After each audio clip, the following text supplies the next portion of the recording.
What's up, guys? So, I always say that. What's up, guys? What's up, y'all? Hi, y'all. Um, Welcome back to my channel. If you're new here, hello. If you've been here before, what's up? And peace. Okay, so this video is about how I ran away when I was about, how old was I? I think I was like coming up on my junior year of high school.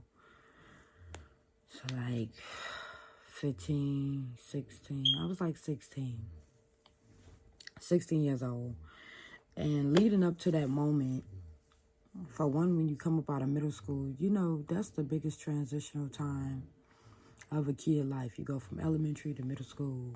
And then in that middle part, you start figuring out a lot of stuff about yourself, and it's just a big battle between you and those who are around you, like family, because no longer are you the person that they kind of mold you into being. You're coming into finding out who you really were created to be, and going through a lot of changes and having to make mistakes in order to learn and find out your way.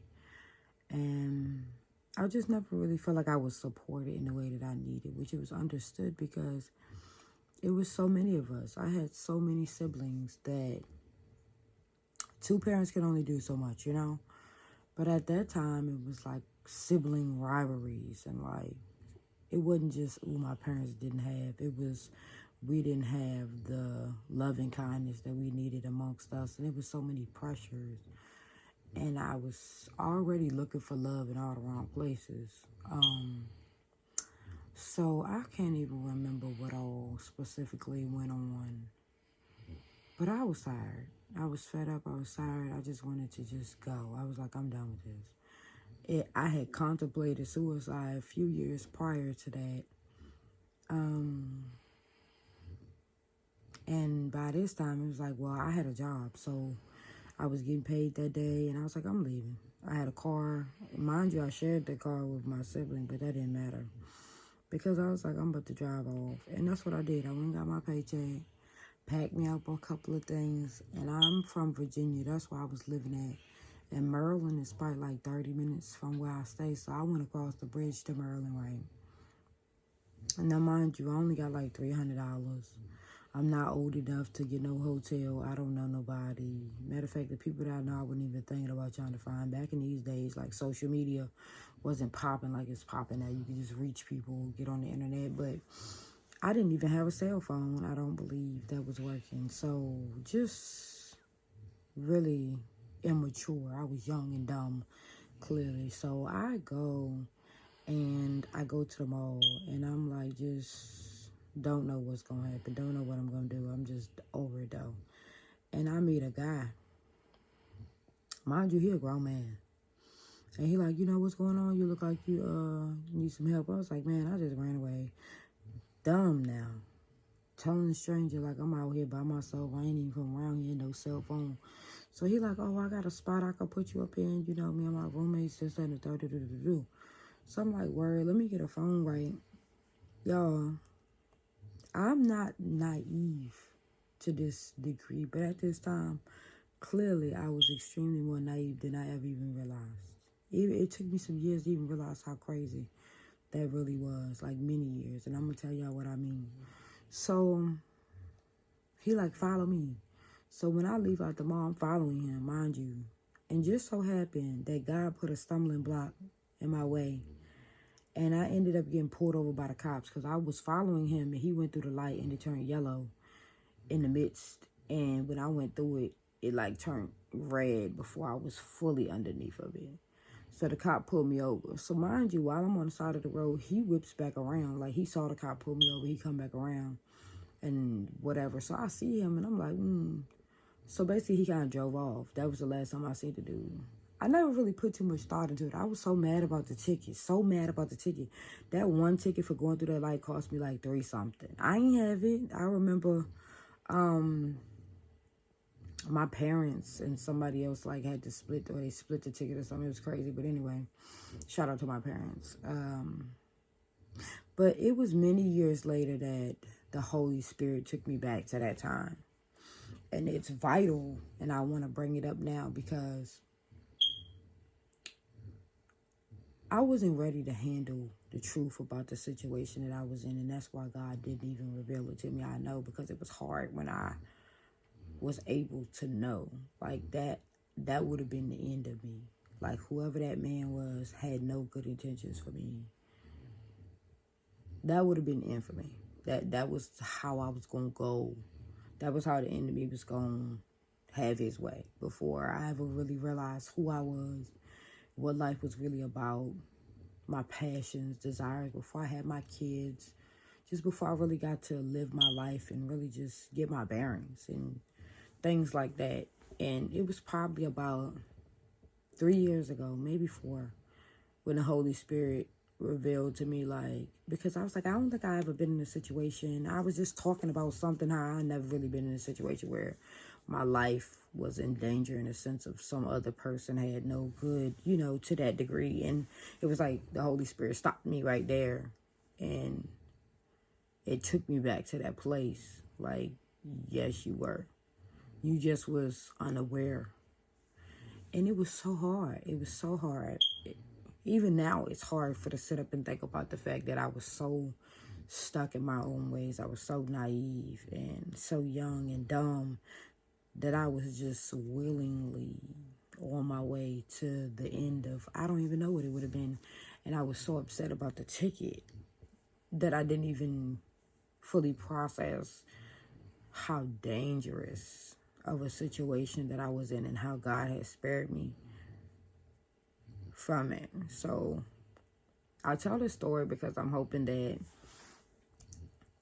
it's going to reach somebody young that's thinking about doing something that the world may be showing you could possibly just be okay. Like, oh, well, I left home at this age, and everybody don't leave home young and naive and be fine.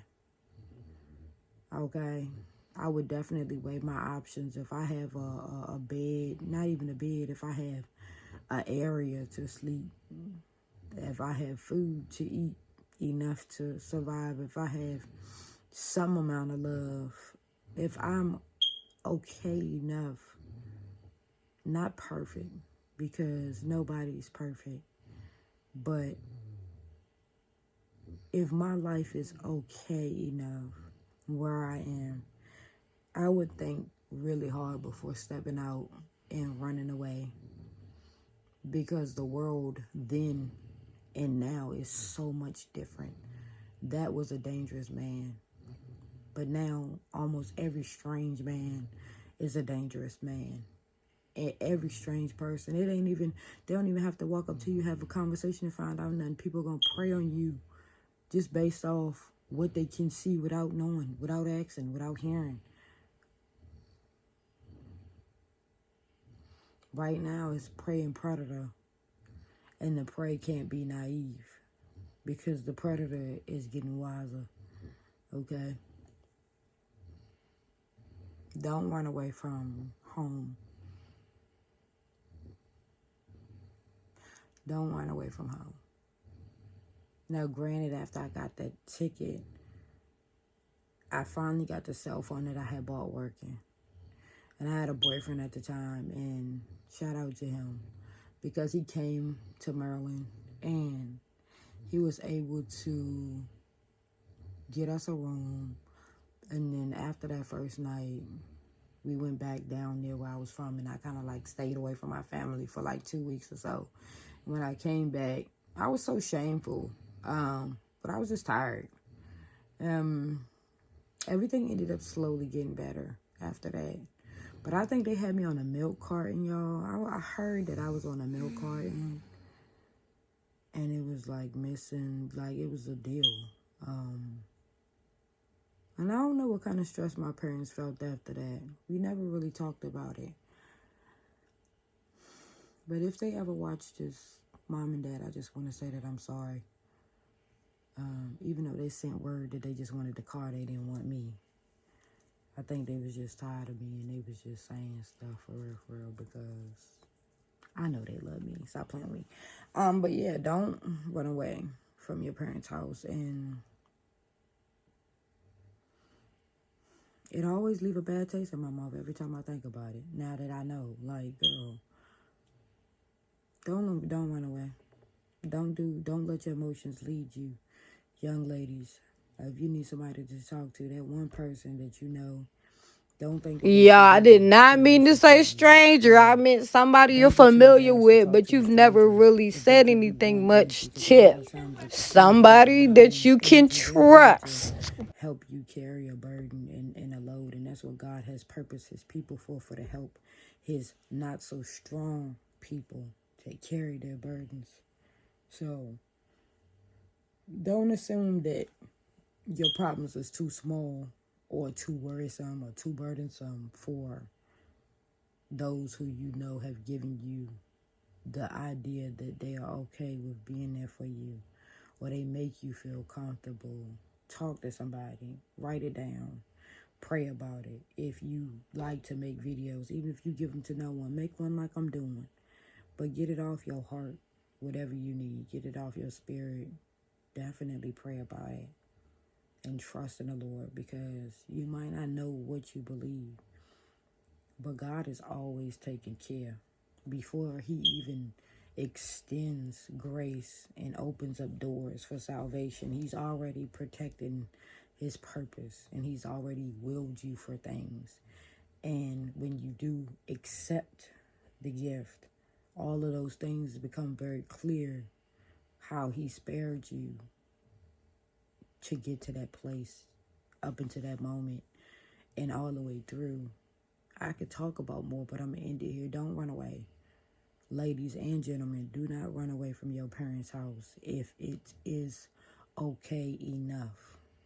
And if it is not okay enough, I just pray that God will protect you like he protected me and make it okay. But that somebody will be there so you don't have to run far, or you don't have to run into the arms of danger and things like that. I know this was a little like, but I need to get it off my chest. Y'all have a good night.